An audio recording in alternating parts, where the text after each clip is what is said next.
Well, a hard-fought battle for the Toronto Raptors last night against the Boston Celtics. They were down by as much as 19 points and rallied back in the fourth. You're watching Raptors Today. I'm Savannah Hamilton alongside Paul Jones and Sherman Hamilton. Guys, what a matchup. What a treat of the preseason. You know, a lot of tough decisions coming ahead. I'll tell you that. We'll get to that in a minute, but let's talk about some standout performers, especially in that fourth quarter. Sherm, talk to me about what you like from Jeff Doughton Jr. A lot, Sav. I think when you're talking about trying to execute, and for Nick Nurse, seeing players in positions with pressure on them where decision-making is at a premium, seeing them make the right decisions really boosts their confidence and their ability to make the roster. And I thought Jeff Doughton Jr. in the fourth quarter and in overtime did a great job in terms of orchestrating offense for himself, hit a big shot late, also finding teammates, getting into the guts of the defense and making plays for teammates. I thought he was solid with his decision-making, his playmaking ability was very good in the clutch. And if you're Nick Nurse, you see this young man, and he's had a pretty good training camp in preseason so far, and you see him in a game situation, real time, real refs, make plays like that. Now you're getting a better understanding of how he reacts when the lights are the brightest. Absolutely, and that's what you want in the crunch time. That's when right. It matters. You're playing for that spot. You're playing for that. But let's talk, Jonsey, about another standout performer in Josh Jackson. What stood out to you about him? Well, look, here's a guy that Nick Nurse talked about earlier in training camp. He said we brought him in because we thought he could be a defensive player. Nick Nurse is a guy that always focuses on defense. As much as he's known for his offense, if you don't play defense for him, you're not going to play. They brought Josh Jackson in to be somewhat of an irritant, a guy who can play good defense, maybe pick up the best player on the other team, make him work. And Josh Jackson's a guy, think about it, he's a number 4 overall pick at some point in the NBA. So he was highly touted coming in.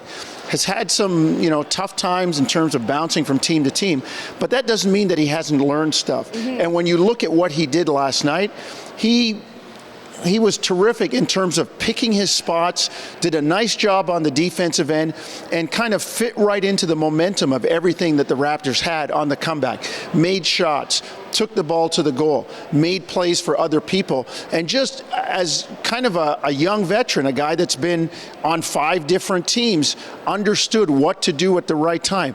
Yes, it's only preseason, but that doesn't mean this guy doesn't show what he has learned in the NBA and what he can offer to this team.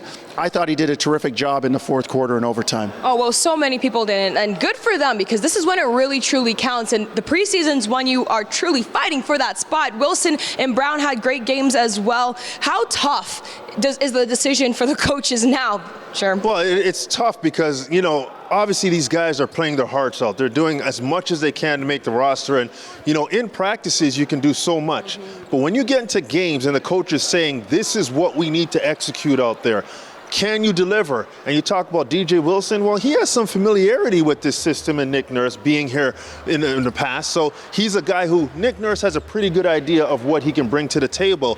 And Brown was excellent. Yeah. I mean, this guy comes on. He can knock down shots. He made some big shots late in that game, and he shoots it with confidence. He's a southpaw, which makes it even better. Hey. But he just did a great job in terms of establishing who he was in training camp, being consistent with that throughout training camp, and we're seeing it blossom in the preseason as well. Absolutely. Can we go to your game show? Yes. It's only 2 games, but, and look, this is what I said after game 1. There is depth on this team. And you look at it, Nick Nurse throws the bench in because he wants to see them. He wants to evaluate. They're down 19.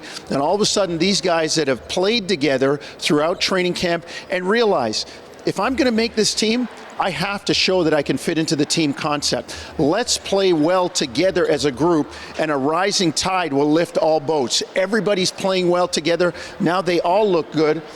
Nick Nurse and his coaching staff are going to have some really, really tough decisions. And Sam, quickly, I just wanted to say, we talk about it being preseason. Yep. But for these guys, it's season. This is life. It's their season. When you're talking about their careers and how they're trying to get to that next step. So this is not this light preseason for them. This is go hard all the time. Try to make this roster. Try to create this NBA career for yourself. So for the vets, I get it. It's preseason. Yeah. These guys, this is the real deal. Hey, I'll say this too. To Sherm's point about the vets, All you had to do is watch the broadcast and watch Fred VanVleet out in front of Nick Nurse at half court, coaching the guys up, trying to get them to do stuff. It's still about winning, and there's nothing that breeds winning like winning. What's Serge Ibaka's show called again? How hungry are you? Exactly. How hungry are you? Now we're going to head to Matt and Jack for their thoughts on the game. All right, Savannah, Jack, you go back to the game in Boston in that group of 5 on the court in the fourth quarter. They were difference makers at both ends. It wasn't just the fact that they were making big shots. Their defense also provided a spark. Defense was great. They were able to get some stops, get some turnovers, get out in transition and run. And then, a lot of creativity off the bounce, some explosiveness. Look at Doughton Jr. getting by Pritchard on the baseline here. He did a great job figuring things out. Gabe Brown, some open opportunities in transition. He's got a sweet stroke, little handoff action that time with Birch. Here's Doughton Jr. again. Beautiful job getting to the basket on a switch opportunity on their 5-man. Jackson, I tell you what, dynamic. He's played really well in the first 2 games of the preseason, Matt. And obviously we understand he's been in the league. He's had opportunities with other teams. He's a high pick, highly regarded coming out of Kansas. Maybe this is the place it all happens. But he is a guy that can go. He can get his own. Khem Birch also a key part of that. In fact, of the 5 players on the court for the Toronto Raptors in the fourth quarter and overtime, he's the one that is secured with his spot on the Toronto Raptors, and he knocked down a couple of big threes, played well. Well, it's great to see because he's had some injury issues, and it's nice to see him build up some minutes. I was thrilled that he got an opportunity to play extended minutes. That helps his fitness, and he shot the ball well tonight. He's so good as a screener, whether he rolls to the midpoint, steps back. Doughton with a beautiful feed right here. They challenge him. He knocks down the shot. And to me, he does such a great job anchoring your defense as well. And look, anytime you can have another guy who's a steady post defender and can also go out in space and can switch for you a little bit, and he's a veteran guy, he's been there, done that, he's smart, really helps your team. Raptors now 2-0. In the preseason, they'll be back in action in Houston on Friday night against the Rockets as we send it back to Savannah. Well, we already talked about the bench, and now we got to talk about the starters. Now, both teams were slow offensively out of the gate. We'll call it preseason, guys. Yep. But the Raptors were only shooting 38% from the field in that first quarter, the first bit. Boston Celtics, they were swarming them on defense with their switches in the half court. So, Jonsey, when you think about Boston, what can the Raptors almost learn from or grow from seeing what Boston's bringing defensively? Well, this is what they do in practice themselves, the Raptors. They're a team that has great length and they switch, so it's something that they should be used to. What I saw was a lot of guys trying to go and do it themselves. They, broke plays. They didn't move the ball. I mean, the defense is always locked in on you at the start of a possession. And that's why moving the ball, moving people, getting the ball to the other side, because when the defense is good on one side, you reverse the ball. That good defense on one side turns into bad defense when the ball's on the other side. So I think the Raptors have to continue to do what they do best. And again, it's preseason, and they're still working on it. But move the ball, move people, stay with some of the sets. Nick Nurse, his offense is based really conceptually on drive, kick, pass, play on the catch. Don't hold the ball for more than a second. Once those things start to break down, it breaks the offense down. I think they just have to stay with it. Yep, absolutely. And now, Sherm, same question, but on top of that, how important is the reps in the preseason for the starters as well? It's important, and you want to limit it. You don't want to run them out there because they're going to play a lot of minutes throughout the course of the season. But, you want them to get their rhythm. You want them to get a feel of the game, get the competitive juices going, break a sweat, and kind of get some of the things that they're implementing in training camp into game situations. So you want to give them a little bit of run. But to your question about what the Raptors need to take away the starters, another thing is nobody was making a ton of shots to start that game. Yeah. You get that ball off the glass, you push it in transition, you get some easier looks, so you're not playing against that 5-on-5 defense. And this team is built on their length. Well, other teams are trying to do similar things. So they've got to know that they're going to face teams that are going to play this switching, long defensive style against them. So they're going to have to, Jonsey said, move the ball, move bodies, but also open the floor up a bit. Attack early in the clock and see if you can get something. If not, pull it out and get right into your offense and get that ball movement and body movement. But overall, in this preseason game, and we talked about this earlier, this is a time where your offense is going to be behind your defense, and that's okay. We know these guys can play. They're going to continue to build as the preseason rolls on, and hopefully by the time not even the regular season starts, hopefully by the first quarter pole of the regular season, they'll be flowing with their offensive adjustments that they made over the summer. And like you said, like that's more than okay that your defense is maybe a little bit ahead of your offense at this point because, hey, what wins games? It should be your defense right now. Yeah. Exactly. Oh, wow. I don't know, man. Precious, right now what we're trying to do is determine the all-time Raptor Fit King. I know you're a fashionable guy, so I'm going to show you some options. You can rate the look, see if those fits are still kind of classic, and then we're going to ask you to crown the former Raptor Fit King, okay? You got an idea already? No, I don't. I need to see the pictures. Start with Big Suit Vince. No. That's over with. Hard no. Should have never, what? No. Just no. I think back in the day, yeah, but I don't know about now. Oh, wow. I don't know, man. The baggy. That was classic. It was back in the day. It was classic. The growth of Jalen Rose from draft day to what he does now on ESPN. What do you think? You appreciating it? Yeah, man, he came a long way. Bismack in the all-white. He going crazy. You appreciate that? Think you can pull that off? I can pull off anything, but that's clean. That's cool. Of course, the homie with the big scarf. He put you on, apparently. Terrible. No good. No good. That's art. As he says, it's art, so I can't judge it. And then there was the era when we were wearing button-ups to the club. You feeling that? Man, not the button up to the club, dog. Nah, that's not it, fam. It's not it. If you were to crown the all-time Fit King. I'm crowning Surge. Surge? Yeah, Surge. Easy. Got it. Yeah. Oh, that's Baca for sure. Yeah? It's not on here, but Jamal McClure. Jamal McClure. He can dress.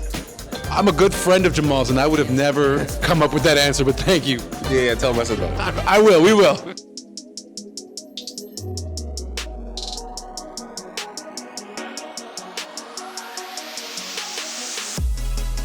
Welcome back to Raptors Today. Now, Malachi Flynn fractured his left cheekbone in the game against the Utah Jazz, and it's possible, maybe even likely, that he's going to return wearing a mask when he gets back on the court. So that leads me to our game show today, guys. Can you remember that mask? Let's take a look. All right, Jonsey, you're up. Jake, our producer, is going to be keeping score. So who is this and what do you remember? That is Jelani McCoy. And in the era when you needed to have a big man on the floor, you can see him going up against a great big man in Theo Ratliff. He had to be on the floor. So Jelani wears the mask. Actually had a decent game that day that he wore the mask. Actually had 9 points. Okay, all right. And then Sherm, you're up. And just for everybody to know, this is all Raptors masks only. We'll get some more in a minute. Well, I mean, this is hurting a lot of people's feeling just seeing Andrea Bargnani because of the potential they thought that they had in him. But yeah, you see how bulky that mask is. It's just one of those things. I don't know how you play with that thing. It looks like your vision is definitely impacted. Well, primo pasta and sauce, what's not to like? All right, Jonsey. Hedo Turkoglu, Sherm talked about not liking the mask and how difficult it is. Hedo did not like his. He wore it this first game back. I remember it was in April in Atlanta, and there were all kinds of issues. Hedo actually took it off at one point, and the medical staff says, no, you got to put that thing back on. Definitely a source of contention. Okay, Sherm, you're up. Patrick Patterson, again, a shooter, a stretch four, a guy who wore that mask, and you can see his nose is plugged. Looks like it's still busted with the mask on. But Patrick, that's a cleaner mask, though. I like the way that sits on the face and it doesn't kind of bulk over the eyes. But Patrick didn't make enough shots for Raptors fans' liking. Ooh, okay, we got some added commentary. I love it, guys. Jonsey? Patrick McCaw, and that looks more like a pair of goggles. Our producer Jake was talking about McCaw, another guy that did well when he was on the floor for the Raptors, had to wear the mask, figured he'd get on the floor to help his team, but a lot of big eye holes in that one, and it doesn't come down very far past his nose. Yeah, absolutely. Okay. This is a familiar one. Yeah, Kem Birch, and it was unfortunate because Kem was really helping the team when he had this injury, and he took some time to come back, and he's wearing the mask, and it kind of changed his flow. He was so good in that push shot, that little short roll, making a play for himself or teammates, and that kind of slowed him down. But this mask, again, I like how clean it is. There's less coverage on the face, which I feel, I've never worn a mask, but I feel like less is better than more. Yeah, I would have to agree. And now this has to be, come on, the all-time mask, the mask that protects your face from champagne bottles. And snow, probably. And smoke. So I'm going to take this one, because, you know, guys, I want to take the easy one. Fred VanVleet holding the championship trophy in 2019. Let us know if we forgot any masks in that Raptors category, but now let's talk about the best mask players of all time. Jonsey, kicking off with you. Well, it's got to be LeBron James. He scored his career high 61 points wearing a mask. And what was interesting was the game before, he wore the mask kind of like that Joel Embiid wore recently, the black mask. He said he talked with Marvel Comics and he wore the black mask, had a great game, and the NBA gave him the Mutombo, said, no, you're altering the uniform. So he put on a clear mask, and he dropped 61 against Charlotte, his career high. The mask has special powers, Sav. Okay, what do you got? Well, if mask has special powers, Rip Hamilton had a career of special powers. And Rip Hamilton in 2006, in a triple overtime game against the Knicks, went off for 51 points. Here's a kicker. Rip Hamilton took one three-point shot in that whole process. Whoa. But he was a mid-range assassin off of pin downs, curls off of screens. He could knock it down. But Rip decided, hey, forget it, just because I broke my nose a couple times, I'm going to wear it permanently. And even when he was okay, he wore it for protection. And also, he got comfortable with it. And it's very rare that you see players wear the mask like Rip did after their injury is taken care of. Well, maybe it's the mask in that case, or maybe it's the last name. Word. Exactly. All right. All right. So big expectations for Malachi Flynn if he comes back with the mask. We're expecting maybe some career highs. But now we're going to talk about the Houston Rockets, actually. Talking about some expectations for certain names. Let's start with Jalen Green. What do you expect from him? Well, second-year player, and, you know, the old Bill Parcells line is, in your second year, you look back as a rookie and you know that you didn't know. So if you're Jalen Green, you're taking all those experiences you had as a rookie and you're trying to build on them. You're also working on things that you saw last year that you need to improve on. So I'm looking for his overall game to improve, ball handling, scoring, timing, decision-making, and his leadership as well. That's something that, you know, I think is underplayed. Houston is a team that's trying to make the come up. They're on the rise. And with all the skill, you're also trying to develop a leader, somebody that's going to help make this a cohesive unit and put it all together as you move forward. And a guy like Jalen Green, who is the franchise, the face of their franchise, a cornerstone for the future. He has to develop his skill, but he also has to develop as a leader. Sometimes that's tough without a veteran. They do have some guys there, Eric Gordon, a guy that can help him out with that, but it's all about his development for the Rockets before they start to try and make a jump. Yep, and then another big name that pops out is, of course, Jabari Smith Jr. So what's the expectations for him this season? Well, he's a high draft pick for the Houston Rockets, and, you know, this is a young man who's listed at about 6'10". Yeah. But they rave about his versatility because at Auburn, he was able to guard all positions. He could score the basketball, scored about 17 points a game. And, you know, if you're playing for Bruce Pearl, you got to play with the energy. You have to get after it on both sides. But another thing they talk about with this young man is the fact that he's got a very advanced and polished jump shot and mid-range game, which is something you really don't see with younger players when they walk into the league, and he has that. So you put him beside a Jalen Green, and let's tip our hat to Stephen Silas, the head coach, who has endured a lot and deserves some players and deserves the opportunity to continue to develop these young players. But I think when you look at Jabari Smith Jr., he's another player that has a lot of skills that when he's playing the right way, he could be a very, very interesting player for Houston. Well, you know what's an interesting player? We got to talk about some top draft picks right now, guys. Victor Wembanyama. Yes. Unreal. measurements, like it's not even officially released. Sometimes it's like 7'2", 7'4", 7'5". Some people have been saying it doesn't matter. He's long, lanky, and just incredibly talented. What do you make of him? Unbelievably talented, and you really don't see this fluidity with that size. I mean, we're talking about a young man who could score the basketball from anywhere on the floor. That exhibition game against the G League Ignite, he was phenomenal. Yeah. 37 points. He hit 7 3-point shots. And if you want to talk about the defensive side as a 7'4" player, he had 5 blocks in the game. Now, you can look at that and say, yeah, that's just he had the best game of his life. I don't care. Yeah. If you're that big and you move the way he does and you have that type of fluidity with the basketball in your hands, that's somebody that they're talking about that teams may be using the tank word, trying to get him in the draft next year. And he's the unicorn. He's all of these things. A once-in-a-generation player, they're giving him these kind of labels off of one game. Yeah. I want to see more, but what I saw from him, this young man's special. Oh, absolutely. There's been some memes going around. There's been some, like, there's a photo that has him reaching over on one side, and he's, like, behind a player tapping the ball out of someone's hand. And then you also have to talk about Scoot Henderson, because that's the team that was Scoot's team that he played against in that, and Scoot still had a great game. But one thing that Victor did say when asked about Scoot, he'd be like, listen, Scoot, great player, right? If I was never born, he'd be like the #1 draft pick. That's some confidence. But you know what? You watch Scoot. He's got some confidence, too. I mean, he had a terrific game with 28 points, 9 assists.